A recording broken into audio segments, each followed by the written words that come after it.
the ordinance. Amending the ordinance opens up all other questions, and the code would require, at least what I've been advised by the city administrator, it requires to the council work session, providing direction at a work session. The outcome of that's not certain. So it's kind of it's using too heavy-handed of a tool, or too heavy of a tool to solve the problem at hand, in staff opinion. And special use permit would handle that. Just if the city were to approve a rezone, or if it were to amend the text of the zoning ordinance under the second alternative, that doesn't mean that the way the property is being used today as a used car lot could continue in exactly the same way it's being used. The applicant would have to apply for a land use permit to be reviewed by staff.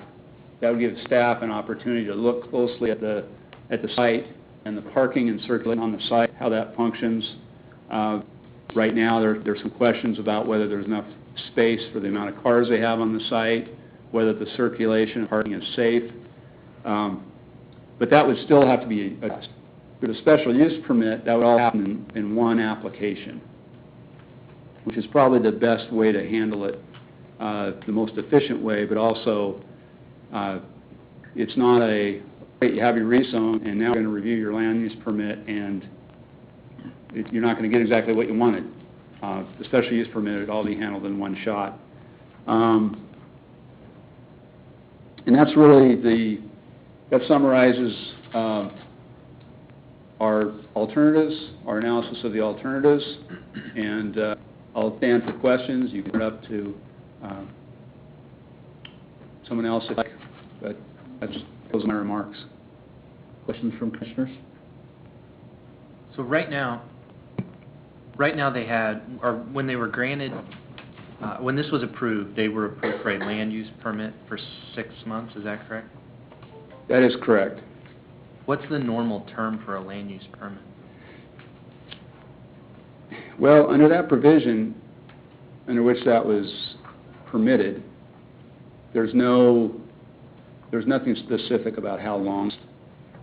That was done at the discretion of the staff person who issued the land use permit. It was issued by the codes administrator.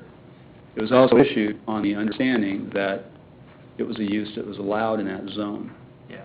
Didn't it expire 6 months after it was issued? Yes, it expired in March. What was the theory behind putting it on? The way it explained to me is that the codes administrator wanted to see how problems, issues, and that if it was not, then they could come back and perhaps be issued an extension of the permit. Be permanent or temporary, I don't know. And again, I'm hearing that kind of secondhand. I know you're not, you're relatively new to this position, but is there any sort of precedent for, that just seems kind of strange that a permit would only be issued for 6 months pending the city seeing how the facility was used. Is that normal?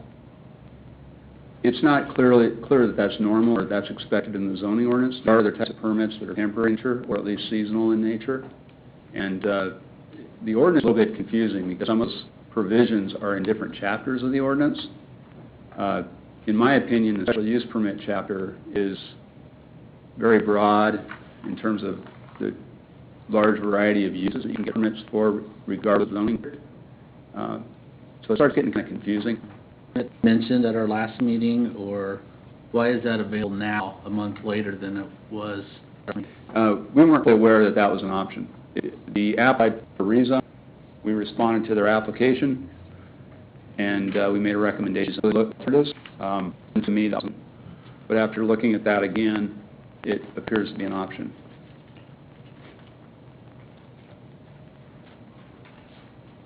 Any other comments for staff? And I know that you said that we did not publicize the public hearing, but any time the commissioners are allowed to listen to citizens. So I believe that there may be some citizens here tonight. And yes, we do want to hear from them to see if there's any additional information, anything. And we can always hear from staff again as well. So we do appreciate the additional information. You also have any other? As we continued from our last meeting, I think anyone that was at that meeting would have an expectation that we would be open for public comment. I think we can read them based on that, even without an advertising of a public hearing, it's a continuation. But from last meeting to this meeting, I don't think that is typically. And I think we have more options on the table now than we had at our last meeting, so I think that will probably generate some further discussion as well. So. But I do agree with staff that I don't think we should take action on this. I think if we can advertise that for our next meeting, if we're action next month. Thank you. Okay. Mr. or Mrs. Jones or Mr. King, if you guys would like to speak on behalf of the application. And I know that we have a lot of moving parts here, and you probably have as many questions as we have. So I guess one of the questions that I have are based on, I actually need to know that's gone through or... The application for rezoning? Yeah. The city sent us a letter saying that we had either 90 days to get the cars off the lot or apply for a rezoning permit. So they took $900 from us, saying $20, and it's $9, or he must have said $20 on something that could have been done apparently a different way. After reading the article that they gave us for recommendations for the 2 years, we were under an assumption of the 5 years, which was brought up last time at the meeting. And that's, I think, where we were all trying to stay with, because obviously that was what we understood from the meeting. When this whole process starts, I find it I'm just a little bit upset right now. I find it hard to believe the city played with my life by saying they went for 6 months how we did, and then they were going to yank the rug from us or whatever, you know. You're going to rate, if their intention was never to go for first place, why are we out and spend money on doing something? If they told us that we would be able to, you know. That they issue them for 6 months as a temporary permit, that we're not to worry about, able to come back unless there was an obvious problem or compliance with something that was deadlines at hand, but that has never been a problem. And those were the exact words of the person that issued the permit, because it was given. So we went into it with the good conscience that they had everything in order to get those license things been asked us to sign from liquor